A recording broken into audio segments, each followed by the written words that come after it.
over the last few years, bipartisan efforts that would allow sports betting in Minnesota have stalled, but signs are pointing to a potential break in the logjam in the coming legislative session.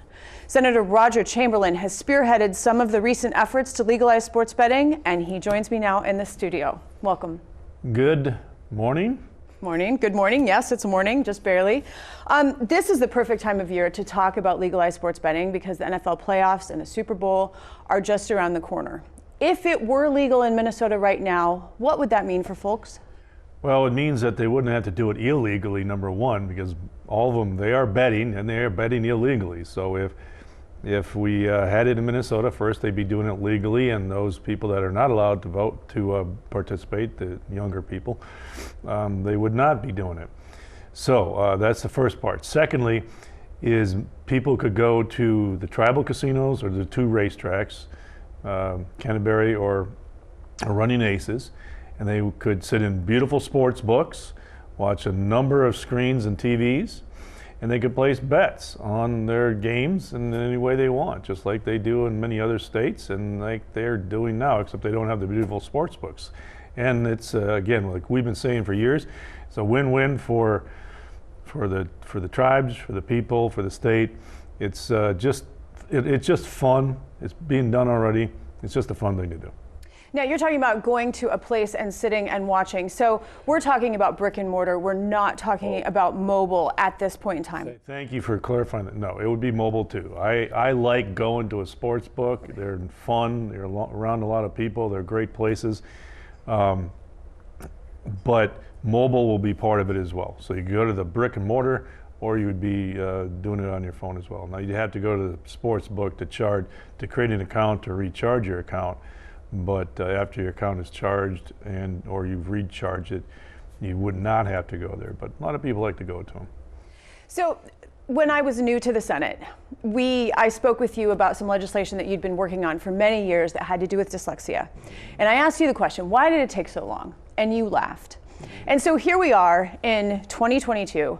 The Supreme Court, allowed sports betting in the United States back in 2018. We've been talking about this for a while.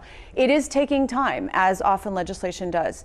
But as we've moved along, what have you learned about the process? Like, what's an absolute no and what's probably a go in terms of some of the issues that have stalled these efforts?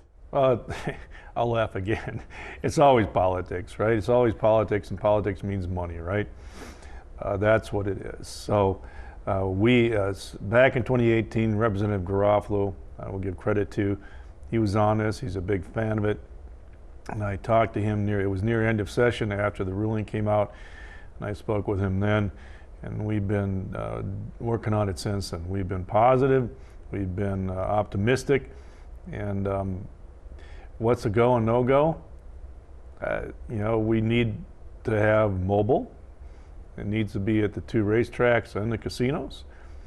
And I think it'll work. I mean, I've been saying that for years, so have some other people, that it's a win-win. So it's politics holding it up. The tribes were slow stepping, and a lot of the Democrats weren't going to move on that. So. And that may be about to change. So we're talking about the state of Minnesota allowing this, but it's also big business across the nation. According to the American Gaming Association, 30 states plus the District of Columbia now have some amount of live sports betting going on. The industry is growing at a remarkable rate, with betting content now even being incorporated into pregame shows. How would the state compete against the tech companies who are moving so quickly to capitalize on this? Well, maybe I'm missing something, but I don't think the state's competing necessarily against the tech companies. The state is competing against other states for that, because like I said earlier, this is being done illegally. People are placing bets and running bets in violation of what we have now in the state, in violation of the law. But I lost track of the question. Shit. Well, the question is about big tech and big tech, right. What is the impact? Because revenue is an issue, and it's my next question. So maybe we can loop this together. How important is revenue, and who gets the revenue? I really don't know that the state's in competition with the tech companies. We have a tech company here that is a major player, based in Minnesota, a major player in sports betting and stats. It was start up here, a New York company bought them out, but the bulk of the work is done here. So I don't know, we're in competition with the tech companies, but typically what will happen is we'd legalize it, we negotiate, maybe we have to negotiate compacts, depends how the language in the bill is. And then the tribes in the two tracts would maybe hire their own management company to do it, and the language in the bill would kind of lay out where that, the infrastructure goes, right? Part of the infrastructure of the mobile is important, who owns that, who has a license to it. So we're not really in competition with the tech companies, we're in competition with other states, and just to allow people to have some fun. And yes, it is a big business, so people make money on it, that as well. And your answer to that question does highlight the multiple moving parts that are involved with this effort. Some have said this will be a moneymaker for the state. Others have said that's not really the issue. What's your view on the revenue piece in terms of legalizing? Does it raise a lot of money, or do we not care about that? Well, back when we started this, Representative Garofalo and I, we have been saying for years, this is not a multi-billion-dollar thing for the state. If the tax is too high, people are going to continue to still do it illegally, and it won't be profitable.